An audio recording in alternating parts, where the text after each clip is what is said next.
turmoil in Niger in Africa, where the president of the country is in question.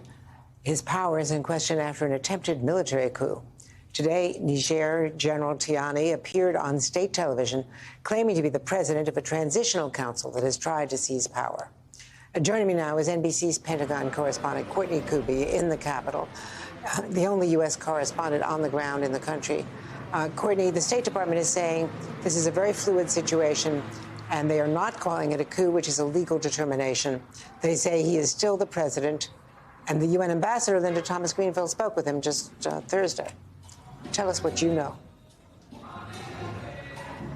Yeah, that's right. So if the U.S. were to declare this a military coup, as you well know, Andrea, there would be an immediate legal determination that would trigger a law that would make a lot of the aid that, frankly, we're here to cover, that we were initially here to cover before this coup happened, it would make a lot of that have to cease almost immediately. So that includes things like military support, military training, and that's really critical right now for this area. Niger is essentially the last man standing in this region in the fight against what is a growing threat from terror groups. That includes affiliates of both al-Qaeda and of the Islamic State, or ISIS, who have been able to gain territory in and around West Africa and around coastal West Africa.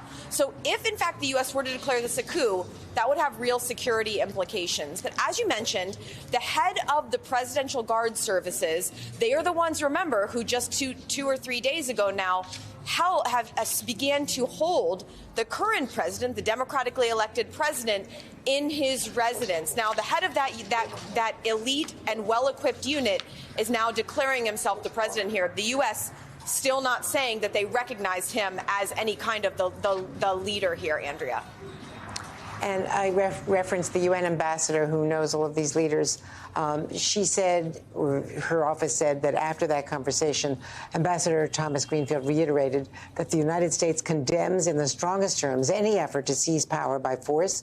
She also conveyed that the U.S. is steadfast in its support for Niger's democracy and supports taking action at the UN Security Council to de-escalate the situation, prevent harm to civilians, and ensure constitutional order. So, Courtney, this is all happening, as this country, and as you've been reporting so valiantly all week, faces a humanitarian crisis.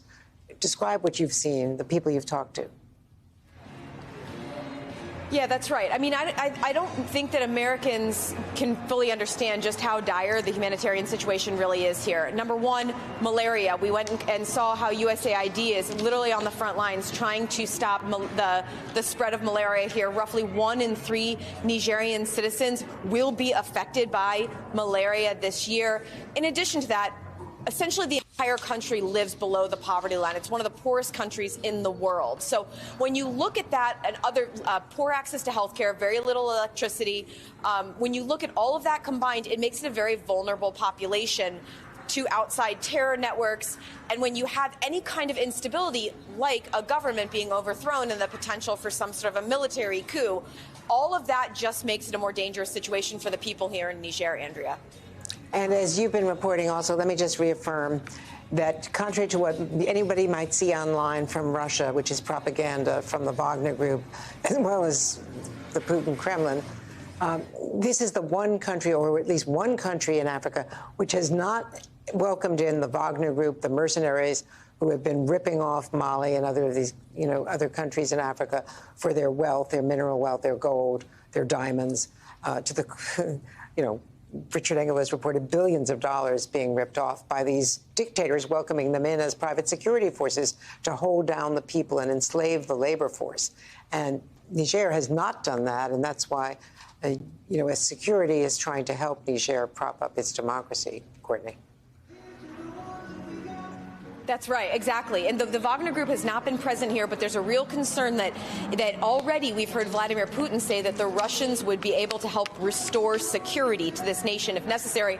The concern would be that would be with a mercenary group like Wagner, and then by extension they might try to exploit the uranium, the extensive uranium mining facilities here if they were to come in.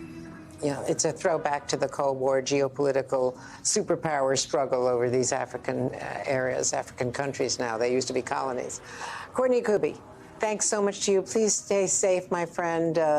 Your reporting is amazing. Thank you.